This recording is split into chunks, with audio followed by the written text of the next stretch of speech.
So there I had done it. I had been texting or chatting online with my ex-husband. And it wasn't sexting, it wasn't anything dirty, it was just actually sweet talk, that we loved each other, we missed each other, we wish things had been different.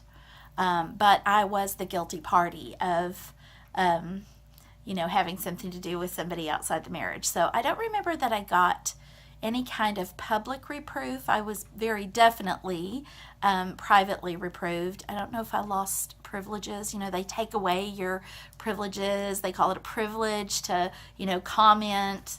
Although, no, well, I won't say nobody, but commenting is kind of a hard thing for the majority of people to speak out, in the group. You don't ever lose the privilege of service.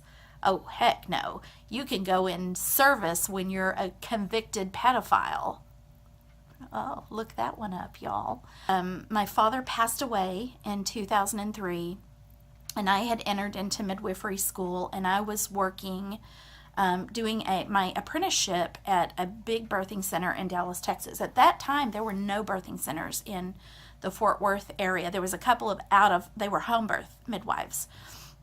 So I was driving back and forth, sometimes daily and sometimes a couple of times daily because, babies don't check calendars or watches or anything. And so we realized that it was probably going to be a good idea for us to move closer. And we were in the Lake Highlands congregation of Dallas. Hey, all y'all Lake Highland people, if you're watching, you're being naughty. And so we were in the same Kingdom Hall as my husband's father and his stepmother. So in the years after the divorce of Ralph and Kathleen, Ralph remarried a little Catholic lady who converted to Jehovah's Witness. And her big motivator in converting was Ralph, but also because she had been raised with the fear of hellfire. And it was a really a big pull for her to think that someday she would be able to, be with her mother again. Her mother had passed away when she was very young. And so she was raised by her father, and then her father passed away just a few years ago. And so for Jehovah's Witnesses, or for people who are converting, if you want to know why they convert out of, a traumatic experience. And the Jehovah's Witnesses are at the door to say, wouldn't you like to know that, this is going to be all different? But it's not based on truth. They have a drama and a video that is walk by faith, not by sight. So don't go with, obvious things that you can prove. You just have to believe. So that was their situation. Anyway, so we moved down the street from them. And, thinking that this would be a very good thing. But, the apple doesn't fall far from the tree. So his dad was, a little nutty. I mean, he was diagnosed bipolar.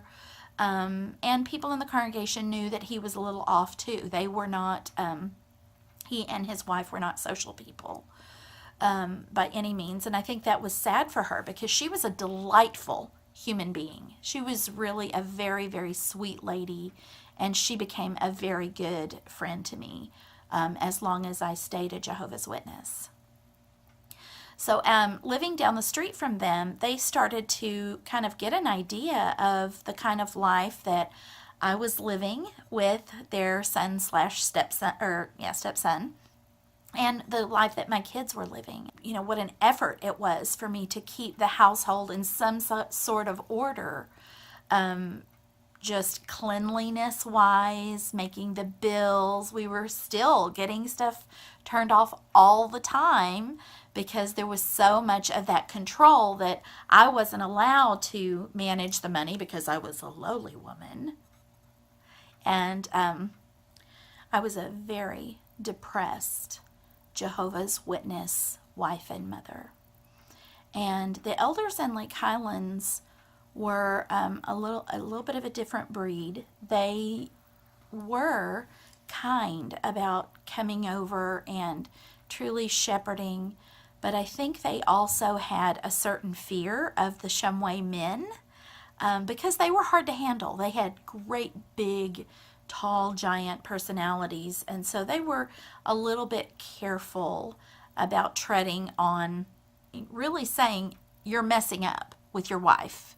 You need to do better in setting the example of being someone who is respectable. Respect is something that is earned. I mean, you can fake it all day long, and I think that's why my thighs are where they are, why my belly is where it is, because when you are being told you must respect this unrespectable thing, and you try with all your might, that goes somewhere. And so for all of you who are out there not being true to yourself because you're being told that you have to be a certain way, that's hogwash. And we can let that shit go, really. And that is my work for myself right now, is learning how to, really love this body that has been so good to me and has kept me alive. There's things about it that I wish were different. And I'm working on healing that. But it really is an from the inside out kind of job. And I'm up for it. There were literally times when I was feeling so desperate that I felt like the only way out of this was to end my life. But logically, I knew that if I ended my life, that would leave my children in a very bad place. And so there were times that I would actually speak to my husband and say, here's a way that we could do it. And we would all be in paradise, because the Jehovah's Witness belief is that, when you die, but your heart is with Jehovah, that you are dead for an instant, and when you wake up on the other side. And y'all, that scares the thunder out of me that seemed the logical choice.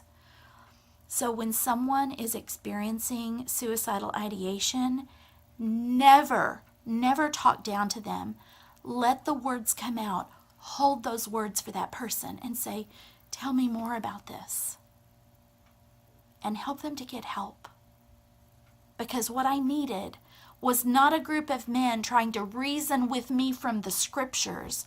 I needed true help. Not being told, you're crazy.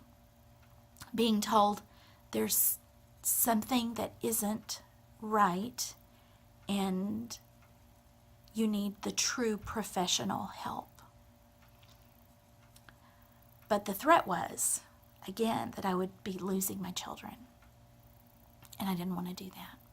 I already knew what my children were living through.